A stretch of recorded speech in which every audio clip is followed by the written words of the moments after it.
Dia 8 de abril, 26 alunos de uma escola de Recife passaram mal, e o caso foi diagnosticado como crise de ansiedade coletiva, ou histeria coletiva. Mas você sabe o que é uma histeria coletiva?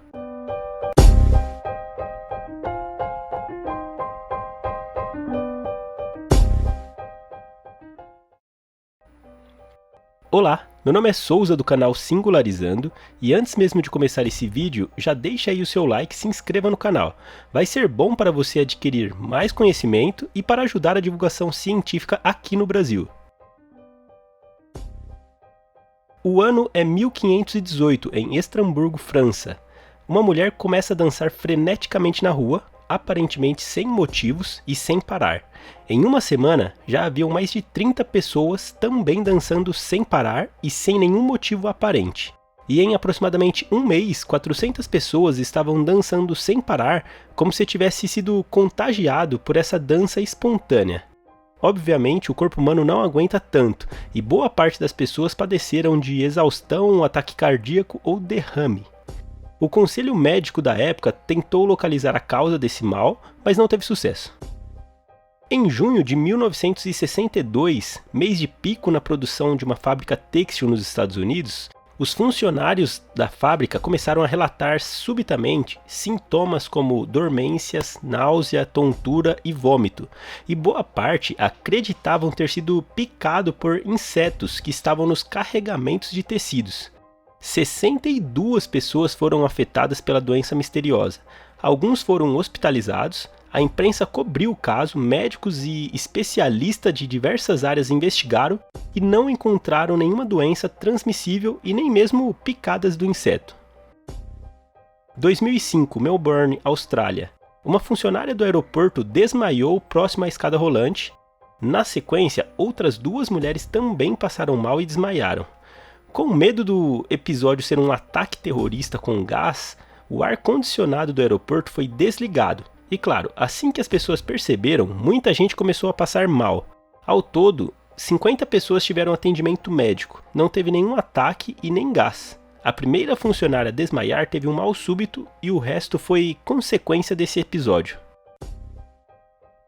2016, Kelantan, Malásia. Alunos e funcionários de uma escola começaram a gritar, alguns afirmando ter visto espíritos. Cerca de 100 pessoas foram afetadas por essa perturbação. A escola foi fechada temporariamente, foi chamado acadêmicos, curandeiros, líderes religiosos, nada foi encontrado. E na semana seguinte, as aulas retornaram normalmente. Em 2019, teve outro episódio parecido, também em uma escola de Kelantan, onde alunos afirmavam ter visto um rosto do mal. E várias pessoas entraram em desespero. Mais uma vez, especialistas e curandeiros foram chamados, foi introduzida uma rotina de acompanhamento psicológico com alguns alunos, e como a maioria dos contos sobre aparições na Malásia, os espíritos aparecem em cemitérios ou árvores, como medida de atenuar o problema, as autoridades mandaram cortar as árvores próximo à escola. Pois é.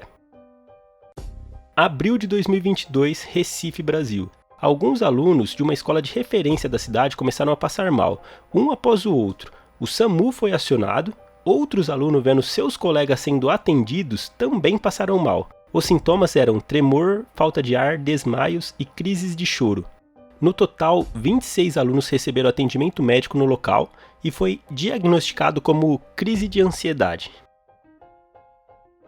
Agora, eu citei resumidamente cada um dos episódios que datam desde a Idade Média para mostrar que casos de histeria em massa ou histeria coletiva, ou o termo mais recente, adoecimento partilhado, não são raros. Isso acontece em todo mundo e já há muito tempo. E também tem muitos nomes como doença sociogênica em massa, histeria epidêmica ou doença psicogênica em massa. Embora tenha muitos nomes, os sintomas são os mesmos. A doença psicogênica em massa ou doença sociogênica em massa ainda não é bem compreendida e ainda existe muito debate sobre o tema, justamente por se tratar de uma doença que envolve a mente, e não uma pessoa, mas um grupo de pessoas, o que é bem difícil de estudar, e é difícil até mesmo identificar, já que, embora seja um problema psicológico, pode causar danos físicos, e não dá para saber de imediato se existe um patógeno afetando o grupo ou não.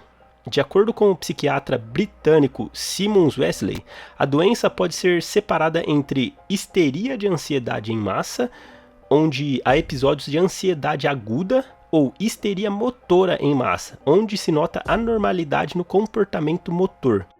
Normalmente começa com o paciente zero. Uma pessoa começa a passar mal e o mal se espalha para outras pessoas que estejam no mesmo ambiente. A doença não é transmitida por nenhum agente viral ou bacteriano. Os sintomas se espalham pela visão, som ou comunicação oral. Normalmente são sintomas transitórios e benignos, com início e recuperação rápida. Normalmente ocorre em grupos específicos e quase sempre existe a presença de ansiedade geral. A maioria dos afetados são do sexo feminino e o mais importante, normalmente o evento tem ligações com eventos sociais que o antecederam. Ou seja, ao que parece, a receita para a histeria em massa consiste em um grupo de pessoas em um ambiente com influência de problemas externos. Normalmente ocorre um gatilho, que pode ser um cheiro forte seguido de alguém passando mal, ou alguém que passou mal após comer alguma comida que todos estão comendo, ou alguém que viu um vulto em um ambiente onde todos estão, ou até mesmo alguém que passou mal e acharam um besouro entre os tecidos de uma fábrica. Enfim, a mente humana é bem criativa para correlações.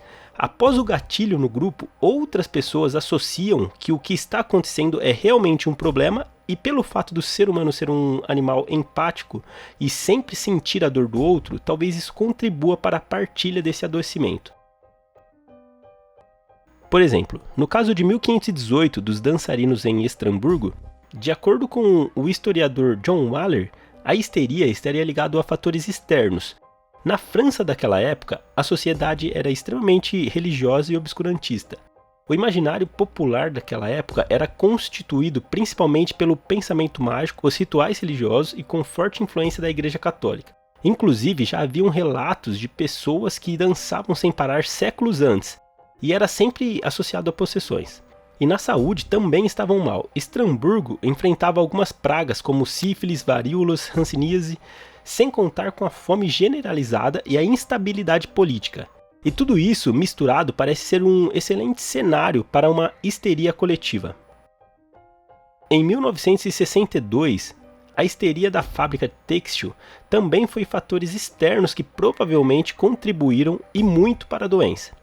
Em junho era o mês de pico na produção da fábrica. As pessoas afetadas costumavam fazer horas extras com frequência e eram fornecedoras da maior parte da renda para a família.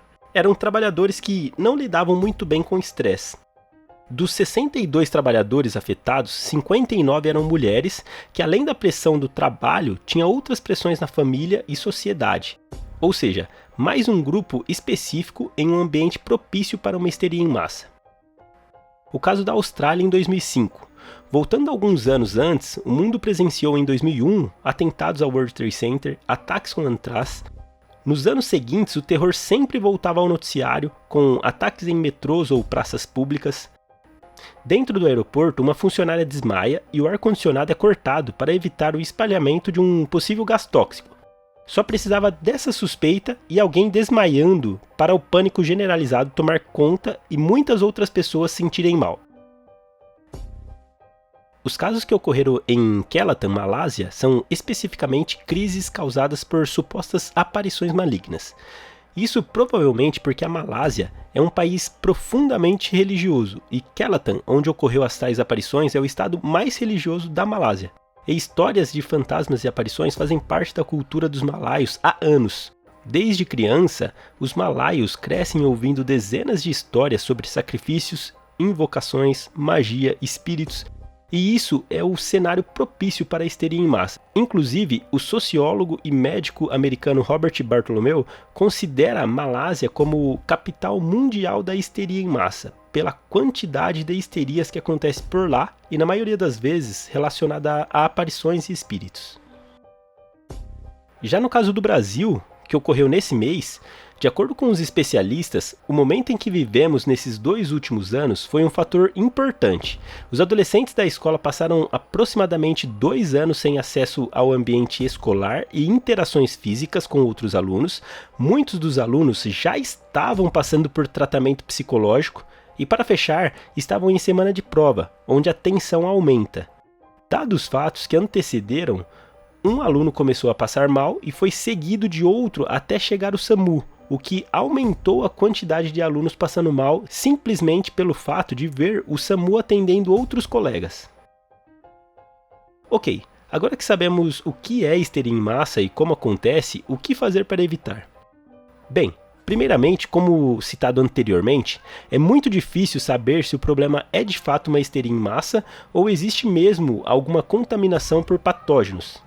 Mas algumas dicas podem auxiliar. Primeiro, como o contágio da histeria em massa se dá pela visão, som ou comunicação oral, o melhor é isolar o grupo para a informação não se espalhar.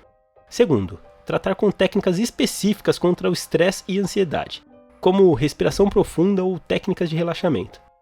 Terceiro, por último, e não menos importante, e o mais óbvio, claro, chamar o serviço médico, que são profissionais que estão habilitados a lidar com situações como essa.